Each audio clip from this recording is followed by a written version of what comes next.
All right, today we're going to be discussing improving self belief over the next 6 months. Okay, so right now, this is more so a course of action that I wanted to put for myself in terms of three action points that will help me sort of base my progress and my journey and sort of have a track of, where I'm going to be in 6 months. And this is what I want to do until the end of the year, pretty much, and hopefully change my life in terms of my self belief because that's the main thing that I've realized in July has sort of slowed down. Um, Instead of sulking and being a bitch about it, I'm gonna do something about it. So I wanted to post this video, and hopefully it helps out someone else. Maybe if you also are going through the same thing, but these are sort of just some points that I put for myself, and how I want to sort of go about it. But more importantly, just to have that accountability of doing it online and posting it for everyone to see, I guess. The first point will be to create proof. What does this mean? It means showing up every day, doing the 1% better method of putting an input in every single day that will eventually take me to my next goal. Um, and I feel like in the first 6 months of 2026, I was sort of doing that. I was on track, but then I sort of started to get comfortable and I didn't really, track my inputs anymore. I didn't track my progress, and that sort of threw me off in terms of am I improving or am I getting worse? And, especially for the months that, whether your business will test you, life will test you because it will.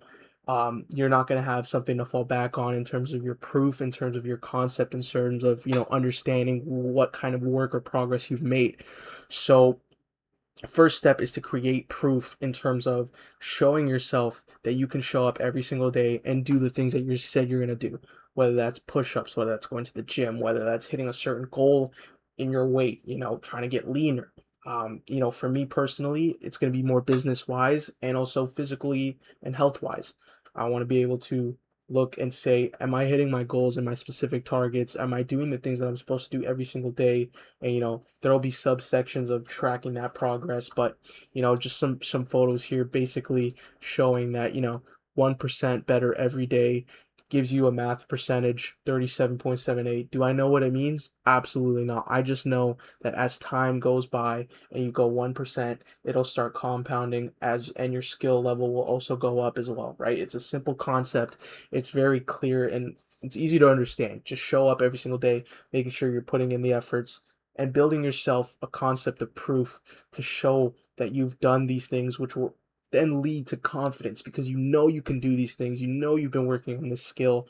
You've been doing all of that. So it just pushes you to say, okay, I have the proof. Whenever times get tough, I can look back and say, look, this is what I've done in the last 6 months. And I've built that for myself, right? So this is one of the things I'm going to do.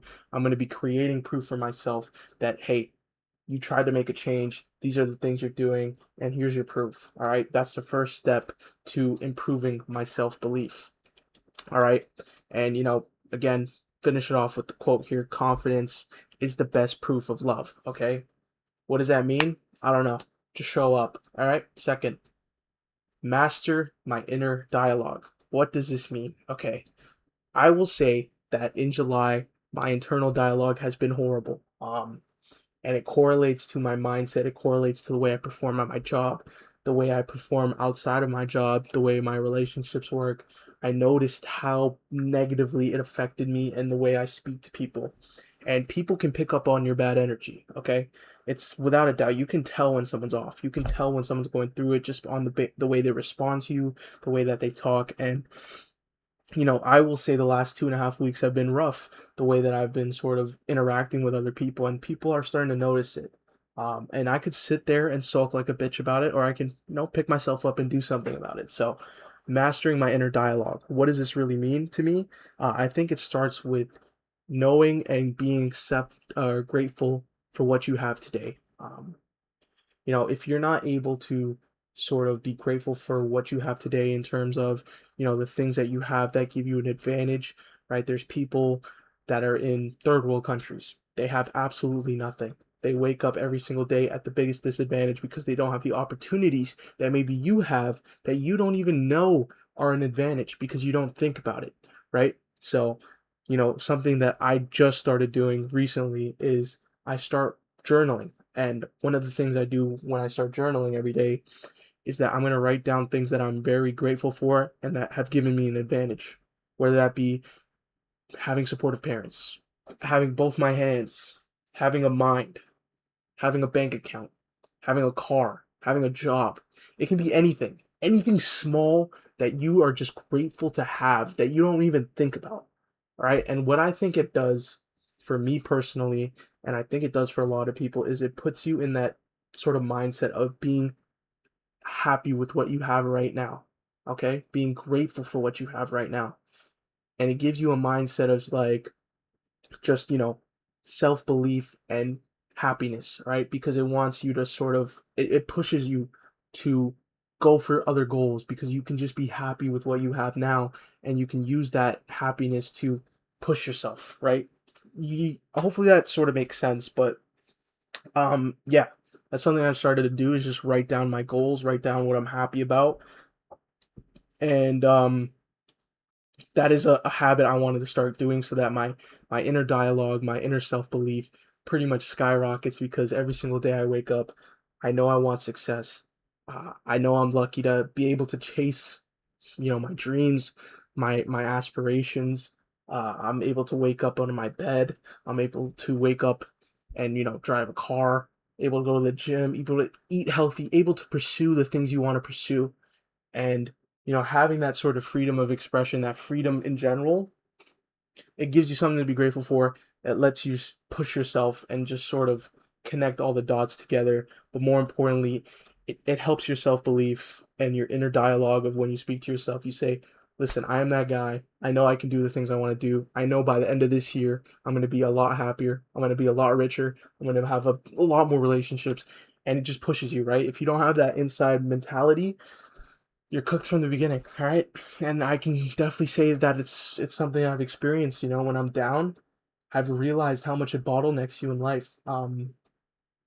And people just don't want to be around people who think negatively of themselves. Truthfully, it's bad energy, and people don't want to be any part of it, right? So you can't blame them. And thankfully, I'm doing something about it instead of just crying about it. But yeah, mastering your inner dialogue, very important. And then finally, I don't have a picture for this one, but it's just something to write down. Journaling, I already mentioned it before in the previous point, but I want to sort of journal every single day, to just show myself how grateful I am, and the progress of what I want to do. So I'm going to set goals. I'm going to write down some objectives that you have inside your head that you want to sort of go through, you want to be able to do, and then you use it as a measuring stick to see how much progress you've made over those 6 months. Whether you've gone close, whether you even hit the goal, it doesn't matter. It doesn't matter. I don't think you should even be mad if you didn't hit the goal, right? The goal is there to push you and make you do the things you need to do to get to the goal. And if you hit the goal, congratulations, you go to the next level. If you don't hit the goal, that's still fine. As long as you can see that there was progress, you can't be mad at that. And I think that's sort of something I need to start accepting more, and a lot of people need to start accepting more. Maybe you won't hit the goal, but always at the end of the day, just believe in yourself. Hopefully that made sense. Honestly, this was the first time I made something like this, but if you have any questions, let me know in the comments. Thanks for watching.